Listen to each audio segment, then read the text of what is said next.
Welcome back, friends. Today we are sailing from the north side of Hiva Oa to Ua Pou, our last stop in the Marquesas before we sail to the Tuamotus. Come along today to find out what happened to this gorgeous steel boat now living on the rocks. And from the gut-wrenching scene, you will come with us to a gorgeous garden where we meet a Polish woman named Kasha and a local legend named Jean-Paul. They'll teach us how to husk a coconut, stock us up with plenty of fruits and vegetables, and on top of all of that graciousness, they will invite us back for dinner, where we will share the most delicious meal together using everything from the garden and the sea. The coconut you made. So we are currently picking up anchor from the north side of Nuku Hiva, and we are going to sail about 11 hours to Ua Pou. So it is nighttime, about 8 p.m. Let's put our lights on. Connor's lifting up the anchor. This bay has been so fabulous. It smells so amazing, like flowers. And it's been a great anchorage. We were hoping there was surf, but there wasn't any, so we're off to the next island. Here we go. Been too long. We're back out here on the open ocean. And we got some great wind. We're stoked on that. We got 17 knots of wind. We're doing 6-2 boat speed. Yeah, we're heading to Ua Pou from Hiva Oa.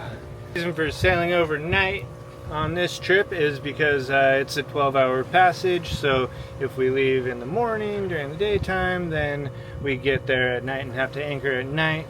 If we leave at night, we get there in the morning, and then we get all day there to kind of figure out where we're at and make sure the anchor's holding and be safe in that aspect.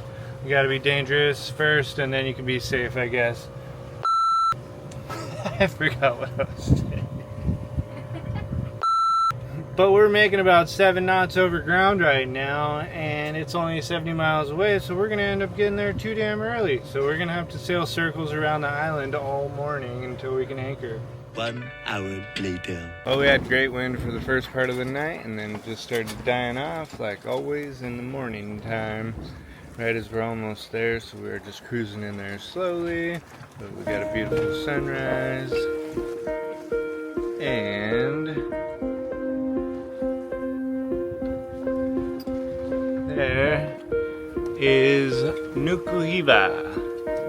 And then over here is Ua Pou. Kind of bigger island than I thought it was going to be from the map.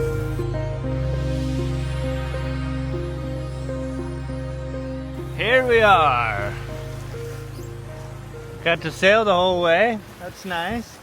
Thought this was going to be a nice protected anchorage, but that doesn't look super appealing.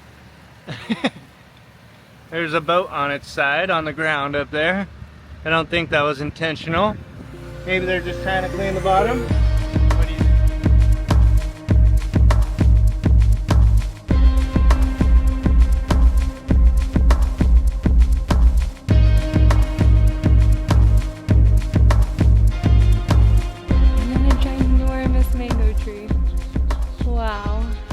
For some reason this street reminds me of Pasadena or something like that.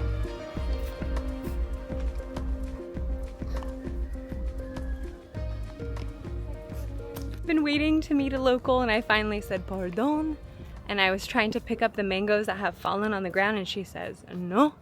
And her name was Jean. She's so sweet, and she gave me 3 mangoes. That's hilarious. I love it. I'll never stop loving you. Oh, how heartbreaking. After enjoying the beautiful walk through town, we wrapped around the beach to view the horrific scene we saw when we pulled into the anchorage. This blue steel boat belongs to a Canadian couple who had been traveling on her for 25 years. Buy this sturdy steel boat, and this still can happen to you, you know? Like, it's, I guess, can happen to anyone. Hey. Just a few days ago, it was really crowded in the anchorage, and they were unable to find a spot behind the jetty. So instead, they anchored by the rocks on this side, which is known to have strong currents, waves, and surges. They set their anchor and went into town.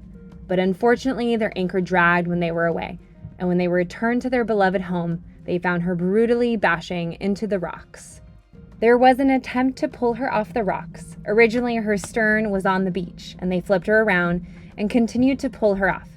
Sadly, the thick lines slowly unraveled with each pull and eventually all snapped. The last we heard was that after many failed attempts, the couple has decided to try and sell as much as they can salvage. They do not have insurance, so their options are limited.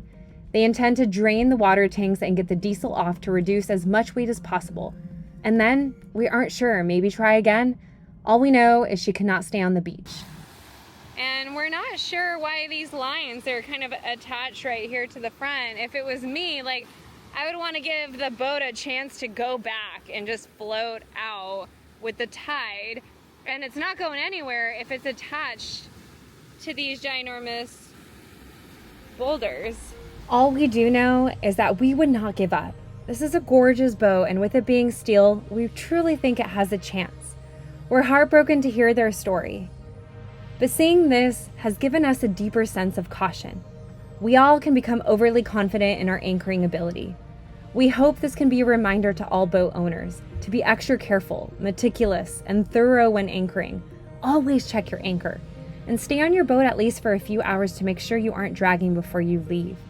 And if you do have two phones, have one stay on the boat so you can have an anchor alarm for if the boat does move when you're not on the boat.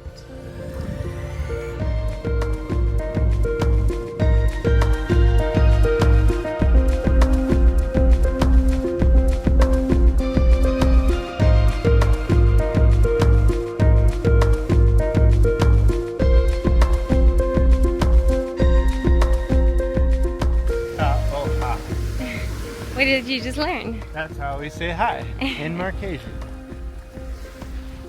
Ka'oha. Don't you forget it. It's very like industrialized in this little area right here. And I don't know what's going on up there, but it looks like it almost caught fire or something. We later found out from Kasha the reason why this looks the way it does was because an acacia tree was brought to this island. Their invasive nature has taken over the land where thousands of palm trees used to reside. The next day, on another walk, we found Kasha, the Polish woman who was anchored next to us. She has been here a year and has started a garden with her friend Jean-Paul. She welcomed us to pick some fruits and vegetables. As we replenished our fresh produce, we noticed a hydroponic system she was attempting to build, but she was missing one piece, a float switch. Luckily, my husband is a hoarder, so to her luck, we had one for her. Have you tried using fog? Do everything that I don't need anything from outside, right? So everything that is available here or from the boat, that would make it sustainable, you know? So Yeah. I don't need any chemicals, I don't need anything like that. So Malvina's in heaven. Found a garden. guys, papaya tree for once. This is like a heavenly garden. Oh, it is. It is Amazing. super. I love it. It's my favorite place in the world right now. Oh my gosh. What's that? Basil. Oh. I love basil. Don't be ridiculous. Take more of those limes. Seriously, they will not be dead until 2 you months. sure? Of course, they are like 4 I or don't 5. know. Just Where go to go? ahead. If you take 100, it will not be too much. So So many limes and peppers, and we got green beans and just a few pokes. And we're gonna come back for some Ouch. basil, and we're gonna trade him and bring him some beer. That's what we stocked up on. And I think I saw him washing off some palm trees. Manini. Manini. And Mani. apparently it's almost like sugar that grows on trees. Like, It's like candy. Like real cookies. Like Yeah. cookies or cake. Wow. From sharing their garden gifts, Jean-Paul began to crack open a few coconuts to keep us all hydrated. It then evolved to teaching Connor how to open one, and then further evolved to showing Connor how to husk a coconut. Easy for you.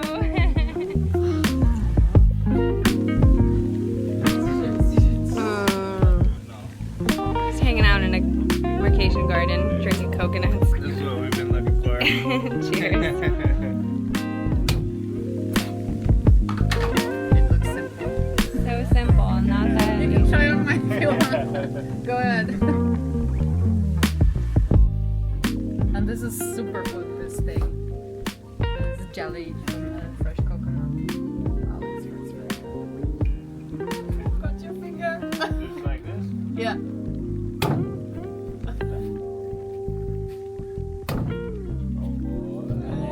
And more. There you go.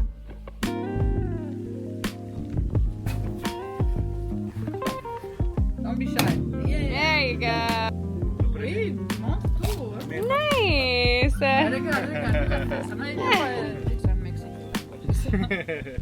Now Jean-Paul demonstrates how to machete the top off the coconut just little by little, making a small opening to be able to drink all the delicious coconut water.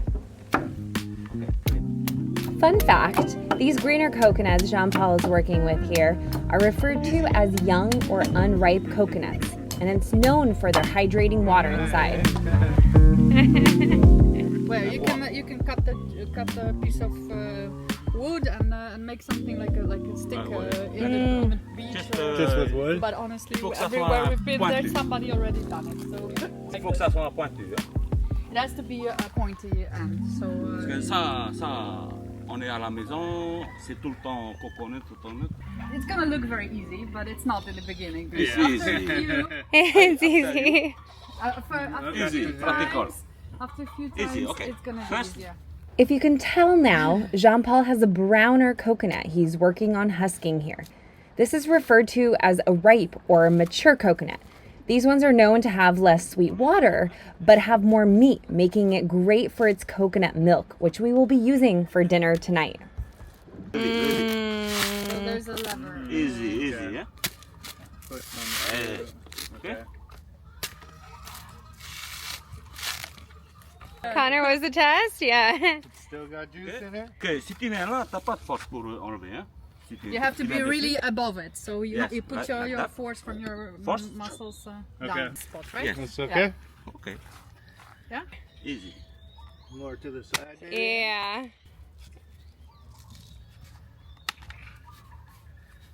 First done it, it took us a long time. First, hein? Okay. Yeah. Voilà. Yay! Over there. Easy. Ok. There you go. Nice. Oh, Ok. Put it. one more. Yeah. Voilà. Ok. Nice. Attention, tu dis, attention, faut pas trop s'appuyer Do pour not se push blesser, too hein, much pour se because blesser. you Hein. might get, Oh, yeah, hurt. Oh, okay. Yeah. Just ici, force, ici. Force is by turning it. So first stick and then you turn a bit. Yeah, on the side. Nice. Que l'autre main, il stabilise. Hein. Et l'autre, The other hand, il fait... it's for stabilization. So Okay. Hey. Yeah. What are you doing now in the garden?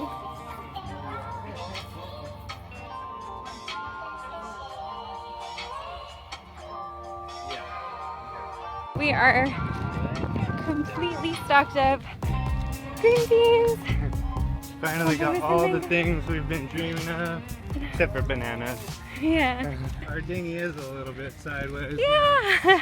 But our dinghy is still on the beach. That's good. but it's gonna be easier to get it in the water now. Look at all that.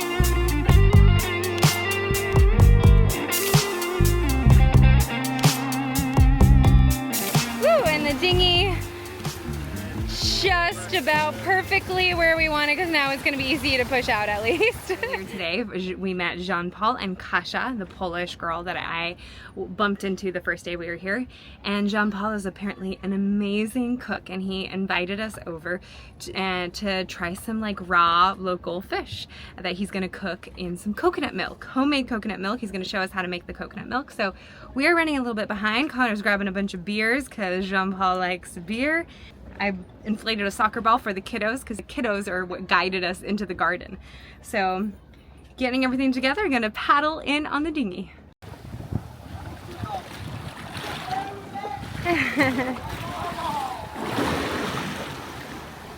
too. We gotta meet Jean-Paul, our chef. He doesn't like to be called chef though, he just loves to cook. Yeah. No, he likes it. He likes it.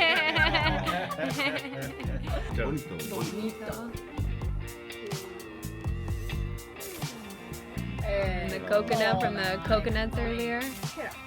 Wow. Oh, small. Yeah, and yeah, small but juicy. In Mexico, I got the little limes, and I would have to do like 5 limes to get just that amount of juice. Yeah, that's what I told you. It doesn't matter if you take this one. So we don't have tomatoes or cucumbers, so it's cabbage. Yeah. So it's fine cut. Oh. Basically, everything goes well with a poisson cru, so raw fish. Oh man, I love it. Oh. This is the Look at all coconut that. you made. You opened, so basically. Oh, you're cracking. Very Wow. strong. Very Poppy. Oh my gosh! No. 3 of them? To be honest, Connor and I both panicked in our minds. We caught and ate a bonito before, and it was not our favorite fish. But the way Jean-Paul flavored this bonito was phenomenal. We put the camera down and indulged in this delicious food and never picked the camera back up again. For the conversation was so good, and we stayed until the moon was out and we no longer could see the laughing smiles on everyone's face. We said our thank yous, which we found out was ko tau nui, and said our goodbyes, which is up high. And as we walked to Alivo, we heard the local kids hanging by the water jamming out to some amazing music.